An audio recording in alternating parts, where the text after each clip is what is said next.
جیسے نبی کریم صلی اللہ علیہ وسلم کا نام آتا ہے تو وہ یوں چومتے ہیں، یوں آنکھوں کو لگاتے ہیں یوں چوم کے. تو یہ عمل کرنا کیسا ہے؟ کہتے ہیں بعض اوقات نبی کریم صلی اللہ علیہ وسلم کا اذان میں نام سن کر بعض لوگ چومتے ہیں، انگوٹھوں وغیرہ کو آنکھوں سے لگاتے ہیں، اس کی کیا شرعی حیثیت ہے؟ دیکھیں یہ عمل براہ راست نہ نبی کریم صلی اللہ علیہ وسلم سے ثابت ہے، نہ سرکار نے اس کا حکم دیا. السلام علیکم ورحمۃ اللہ وبرکاتہ. تو کیسے ہیں آپ سب لوگ؟ امید ٹھیک ٹھاک ہوں گے، خیریت سے ہوں گے، مزے میں ہوں گے. تو آپ دیکھ رہے ہیں یوٹیوب چینل اسلامک پرسکرپشن اور میں ہوں سید محمد علی حمزہ. اور آج کی ویڈیو کا جو ہمارا ٹاپک ہے وہ یہ ہے کہ نبی کریم صلی اللہ علیہ وسلم کے نام آنے پر انگوٹھے چومنا، جو اکثر ہم نے دیکھا ہے کہ علماء کرام جو ہے بتایا کرتے ہیں کہ انگوٹھے چومنا، باقی لوگوں میں بھی یہ چیز پائی جاتی ہے کہ مسجدوں میں بھی دیکھا جاتا ہے اور باقی جگہوں پہ بھی دیکھا جاتا ہے کہ جیسے نبی کریم صلی اللہ علیہ وسلم کا نام آتا ہے تو وہ یوں چومتے ہیں، یوں آنکھوں کو لگاتے ہیں یوں چوم کے. تو یہ عمل کرنا کیسا ہے؟ اس کے حوالے سے مفتی اکمل صاحب ہمارے ساتھ موجود ہیں، تو ان کے حوالے سے جاننے کی کوشش کریں گے. کہتے ہیں بعض اوقات نبی کریم صلی اللہ علیہ وسلم کا اذان میں نام سن کر بعض لوگ چومتے ہیں، انگوٹھوں وغیرہ کو آنکھوں سے لگاتے ہیں، اس کی کیا شرعی حیثیت ہے؟ دیکھیں یہ عمل براہ راست نہ نبی کریم صلی اللہ علیہ وسلم سے ثابت ہے، نہ سرکار نے اس کا حکم دیا. نہ نبی کریم صلی اللہ علیہ وسلم سے ثابت ہے، نہ سرکار نے اس کا حکم دیا، یعنی کہ نبی کریم صلی اللہ علیہ وسلم سے ثابت نہیں ہے یہ عمل. آگے سنتے ہیں. نہ صحیح سے حدیث میں ہے وَمَا رَآهُ الْمُؤْمِنُونَ حَسَنًا فَهُوَ عِنْدَ اللَّهِ حَسَنٌ. یہ کہہ رہے ہیں کہ جس کو عوام میں زیادہ وہ مل جاتا ہے، یعنی کہ اجماع ہو جاتا ہے امت کا، پبلک کا، تو اس کو کرنا باعث اجر و ثواب اس کو جائز ہو جاتا ہے. اور یہ آپ کر سکتے ہیں. یہ مفتی اکمل صاحب اپنی طرف سے کہہ رہے ہیں، جبکہ وہ کہہ رہے ہیں پہلے انہوں نے یہ بھی کہا کہ قرآن اور حدیث سے کوئی روشنی اس کی ملتی نہیں ہے، نہ نبی کریم صلی اللہ علیہ وسلم نے کوئی اس حوالے سے بیان کیا ہو کہ انگوٹھے چومنا ہے آپ کے نام پر، یا صحابہ کرام کے عمل سے کچھ پتہ چلتا ہو. ایسا بھی کچھ بھی نہیں ہے. ایک ضعیف حدیث ملتی ہے، وہ بھی ضعیف یہ کہہ رہے ہیں، اپنے منہ سے کہہ رہے ہیں. تو آگے سنتے ہیں کیا کہتے ہیں. سے ثابت شدہ نہ ہو اور اچھے قصد و ارادے کے ساتھ ہو، نمبر 1، اور نمبر 2 اسے دین کا حصہ نہ بنائے، اسے فرض یا واجب نہ سمجھے. اور اس کی علامت یہ ہوگی کہ جو کرے گا اس کو حوصلہ افزائی، اور جو نہیں کرے گا اس کی حوصلہ شکنی کرنا. اور اب دیکھیں کس طرح یہ پبلک کو اپنی گھمانے کی کوشش کر رہے ہیں کہ دین کا حصہ نہ بنائے، جبکہ دین کا حصہ تو ڈیفینیٹلی بننا ہے اس کو، کیونکہ نبی کریم صلی اللہ علیہ وسلم کا نام آ رہا ہے تو وہ دین کے حصے میں ہی شامل ہو گیا ہے. نبی کریم صلی اللہ علیہ وسلم پروفٹ ہیں، میسنجر ہیں، اور اللہ کی طرف سے جو وحی ان کو آتی تھی وہ لوگوں تک پہنچایا کرتے تھے. تو اس میں جب آپ نبی کریم صلی اللہ علیہ وسلم کے نام کے اوپر انگوٹھے چوم رہے ہیں تو اس میں تو حدیث ملتی ہے کہ نبی کریم صلی اللہ علیہ وسلم کے نام پر آپ نے صلی اللہ علیہ وسلم کہنا ہے، انگوٹھے نہیں چومنے ہیں. اب آپ دیکھیں نبی کریم صلی اللہ علیہ وسلم کا نام آیا تو آپ انگوٹھے چوم رہے ہیں، یوں آنکھوں کو لگا رہے ہیں انگوٹھے، تو آپ نے صلی اللہ علیہ وسلم تو پڑھا ہی نہیں، یعنی کہ اس چیز سے تو آپ جو ہے محروم رہ گئے، آپ نے صلی اللہ علیہ وسلم پڑھا ہی نہیں ہے. تو یہ کس طرح یہ بیان کر رہے ہیں، پبلک کو اپنے گھما رہے ہیں کہ یہ بھی کر سکتے ہیں آپ، وہ بھی کر سکتے ہیں. آپ یہ بھی تو دیکھیں اس میں پڑھ کب رہے ہیں، آپ صرف انگوٹھے چوم رہے ہیں. اور حدیث ملتی ہے کہ آپ نے پڑھنا ہے، نبی کا نام جہاں بھی آئے گا آپ نے صلی اللہ علیہ وسلم پڑھنا ہے. وہ حدیث میں آپ کے سامنے ریفرنس پیش کر دوں گا اسکرین کے. یہاں پر میں آپ کو ایک حدیث پیش کرنا چاہوں گا. یہاں پر میرے پاس جو حدیث موجود ہے وہ ابن حبان کے اندر آپ کو مل جائے گی، صحیح ابن حبان 907، حدیث نمبر 907. اس کے اندر لکھا ہوا ہے ابو ہریرہ رضی اللہ تعالیٰ عنہ کہتے ہیں کہ رسول اللہ صلی اللہ علیہ وسلم ممبر پر تشریف لے گئے اور فرمایا آمین آمین آمین. عرض کیا گیا کہ یا رسول اللہ صلی اللہ علیہ وسلم آپ ممبر پر تشریف لے گئے اور آمین آمین آمین کہا. رسول اللہ صلی اللہ علیہ وسلم نے فرمایا میرے پاس جبریل علیہ السلام آئے اور فرمایا جو شخص رمضان کے مہینے پہنچے اور اس کے ذریعے بخشش نہ کی گئی تو وہ جہنم میں جائے گا اور اللہ تعالیٰ اسے دور پھینک دے گا، لہٰذا آمین کہو. میں نے کہا آمین.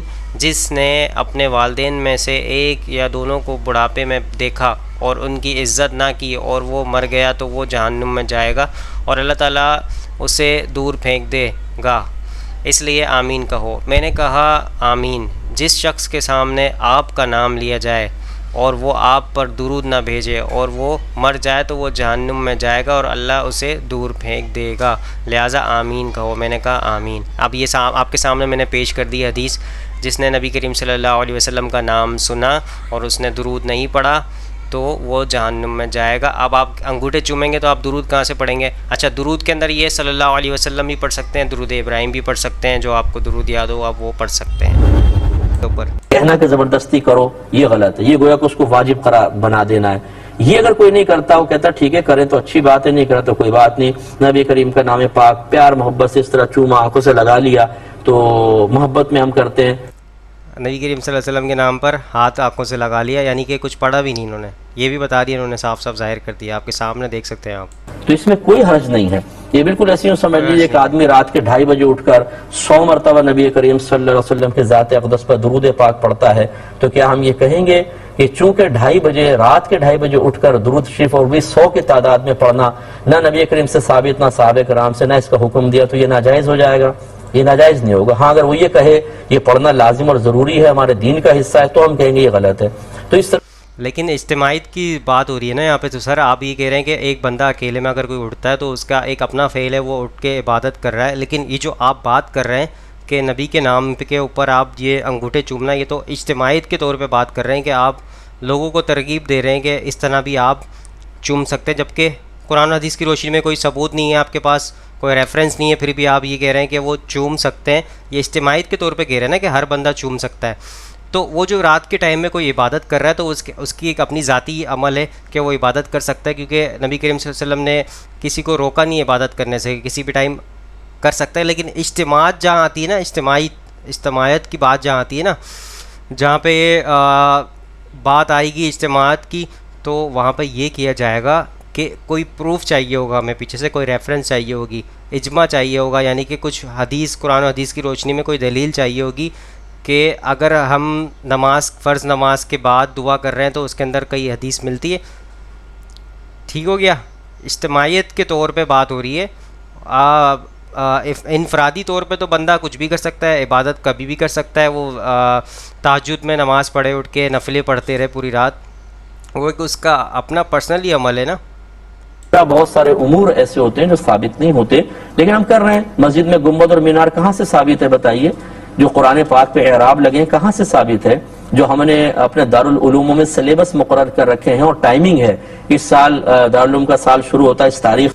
اب دیکھیں یہاں پہ یہ گھمانے کی کوشش کر رہے ہیں، یہ اسلام میں اچھا طریقہ ہے۔ اگر زبر زیر پیش، اگر قرآن شریف تو پہلے ہی مکمل ہو چکا ہے، آیتیں ساری نازل ہو چکی ہیں، اس کے اندر اگر زبر زیر پیش لگائے گئے ہیں تو وہ امت کی آسانی کے لیے لگائے گئے ہیں کہ اس کو سیکھنے میں امت کو آسانی رہے، پڑھنے میں امت کو آسانی رہے۔ یہ اچھا طریقہ ہے دین کے اندر۔ اگر کوئی حج کے لیے پہلے عمرے کے لیے پہلے جانوروں کے ذریعے جایا کرتے تھے، گھوڑے کے ذریعے، اونٹ کے ذریعے، ان چیزوں کے ذریعے جایا کرتے تھے، اب جہاز کے ذریعے جا رہے ہیں، تو یہ اسلام میں ایک اچھا طریقہ ہے کہ ہم جہاز کے ذریعے بآسانی طور پہ بغیر تھکاوٹ کے ہم ڈائریکٹ پہنچ جاتے ہیں۔ تو بہرحال میں یہ کہہ رہا تھا یہاں پہ کہ یہ جو بات کر رہے ہیں نا، یہ آپ کو گھمانے کی کوشش کر رہے ہیں، تو آپ تھوڑا سا دماغ کھول کے آپ اس چیز کو سمجھیے گا کہ یہ جو زبر زیر پیش ہے یہ اسلام کے اندر اچھا طریقہ ہے، اور بہت سارے طریقے اچھے اسلام میں آپ اسٹارٹ کر سکتے ہیں، لیکن ثواب کی نیت سے آپ اسلام کے اندر کوئی چیز پیدا کریں گے تو وہ بدعت عمل ہوگا۔ بغیر جو ہے ثواب کی نیت سے آپ کوئی بھی عمل کریں، زبر زیر پیش لگائیں، تو مطلب یہ کہ اچھا طریقہ اسٹارٹ ہے، یہ تو اچھا طریقہ ہے۔ آگے سنتے بہرحال۔ اس تاریخ میں ختم ہوگا، پھر ختم بخاری، پھر دستار بندی، پھر سند باقاعدہ دیتے ہیں۔ یہ سند اور سرٹیفکیٹ جاری کرنا یہ سب سے بڑی بدعت ہے۔ نبی کریم نے تو کوئی سند جاری نہیں کی تھی۔ تو یہ تمام چیزیں چونکہ ایک صحیح ضرورت کی بنا، تو سر اس کا ثواب سے کوئی لینا دینا نہیں ہے نا۔ آپ یہ جو بات کر رہے ہیں صنعت وغیرہ، یہ تو ایک سرٹیفکیٹ کے طور پہ ایک پیپر دے دیا کہ یہاں سے آپ نے پڑھائی حاصل کی ہے اور یہ آپ نے پڑھائی کی ہے، یہ آپ کو سرٹیفکیٹ ہم نے بنا کے دے دیا، تو اس کا مطلب یہ تھوڑی ہے کہ اس کے ہم یہ سمجھے کہ سر یہ آپ نے ثواب کے لیے ہمیں کوئی شیٹ دے دی ہے۔ اسلام کے اندر اگر کوئی چیز ثواب کی نیت سے داخل کی جائے گی کہ یہ کرنے سے ثواب ملے گا، وہ بدعت عمل ہوتا ہے سر۔ اگر کوئی چیز ثواب کی نیت سے نہیں داخل کی جا رہی ہے، اپنی طرف سے اگر کوئی کرتا ہے تو وہ اسلام کا حصہ نہیں بنتا۔ ٹھیک ہو گیا؟ اگر کوئی قبر پہ جا کے پھول ڈالتا ہے، اگر وہ یہ سوچتا ہے کہ اس سے ثواب ملے گا مجھے، یا اس میں ثواب گناہ میں کمی ہوگی قبر والے کو، تو یہ آپ کا بدعت عمل ہوگا، کیونکہ آپ ثواب اور گناہ کم کرنے کی اس کے اندر اپنی طرف سے ایک نئی چیز ڈال رہے ہیں، کیونکہ جو قرآن و حدیث کی روشنی سے ثابت نہیں ہے کہ اس سے گناہ کم ہوتے ہیں یا نہیں ہوتے پھول ڈالنے سے یا پانی ڈالنے سے. تو یہ چیز بتائی گئی ہے کہ اگر کوئی بھی چیز اسلام میں آپ داخل کریں گے ثواب کی نیت سے تو بدعت عمل ہوگا. اگر ثواب کی نیت سے آپ اپنی زندگی میں اپنی لائف میں کچھ بھی عمل کریں گے بغیر ثواب کے سوچے سمجھے کریں گے تو یہ کوئی بدعت عمل نہیں ہوگا. بنا پر صحیح سوچ اور فکر کی بنا پر اختیار کی گئی ہیں، اور کوئی بھی ان کو دین کا حصہ نہیں کہتا، فرض اور واجب نہیں بناتا. تو یہ سب جاری ہیں. جب یہ جاری ہے تو پھر اس میں کیا حرج ہے؟ تو اس میں کر سکتے ہیں، لیکن یہ کوئی فرض یا واجب نہیں ہے. دوستو آپ نے ان کی بیان سن لیا ہے اور میں نے آپ کو ساری چیزیں بتا دی ہیں. ان کے ساتھ ساتھ یہ آپ کو جو ہے اب اجتماعی طور پہ جو کام کیا جاتا ہے اس کا قرآن و حدیث سے ثبوت چاہیے ہوتا ہے. اجتماعی طور پہ یہ کیا جا رہا ہے کام کہ نبی کے نام پہ جو ہے صلی اللہ علیہ وسلم جو پڑھتے ہی نہیں ہیں، بس ریویو کر لیتے ہیں. ہو سکتا ہے کچھ پڑھتے بھی ہوں، میں یہ نہیں کہہ رہا کہ سب پہ میں سب کی بات کر رہا ہوں، لیکن زیادہ تر لوگوں کو یہ دیکھا جاتا ہے کہ اچھا حناف کے اندر جو ایک گروہ ہے بریلویوں کا گروہ، اس کے اندر یہ چیز پائی جاتی ہے. تو اللہ تعالی ہم سب کو ہدایت کے راستے پہ چلنے کی توفیق عطا فرمائے، ان سب چیزوں سے بچنے کی توفیق عطا فرمائے. اور ایسے علماء کرام جو آپ کو بتا بھی رہے ہیں کہ قرآن حدیث کی روشنی میں اس کا کوئی اتھینٹک پروف نہیں ہے، پھر بھی آپ کو راغب کر رہے ہیں کہ امت اگر ایک جگہ اکٹھا ہے، امت تو اکٹھا نہیں ہے. آپ یہ بتائیں یہ جو ہاتھ چومنے والی بات کر رہے ہیں اس طریقے سے، اس پہ امت کا اجماع کہاں ہے؟ بہت سارے لوگ ہیں اب اہل حدیث ہیں وہ یہ کام نہیں کرتے. حنفیوں کے اندر ہی دیوبندی ہیں وہ بھی یہ کام نہیں کرتے، اور بھی کافی سارے لوگ ہیں جو اس عمل پہ نہیں کرتے ہیں عمل. تو یہ آپ کہہ رہے ہیں کہ سب پبلک کا اس میں سارا اجماع ہو گیا ہے اس وجہ سے کر رہے ہیں، ایسا تو کوئی عمل ہے ہی نہیں.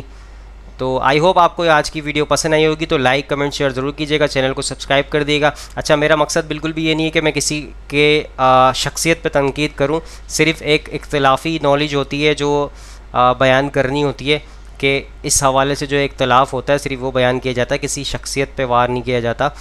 تو آئی ہوپ آپ کو سمجھ آ گئی ہوگی یہ بات. تو اس ویڈیو کو زیادہ شیئر کریں تاکہ حق بات لوگوں تک پہنچے، صدقے جاری میں آپ بھی شامل ہو جائیں. لائک کمنٹ شیئر ضرور کیجیے، اور انشاءاللہ نئی ویڈیو میں ملاقات ہوگی نئے ٹاپک کے ساتھ. تو یہاں پہ ہمیں دیجیے اجازت. اللہ حافظ، پھر ملیں گے. فی امان اللہ.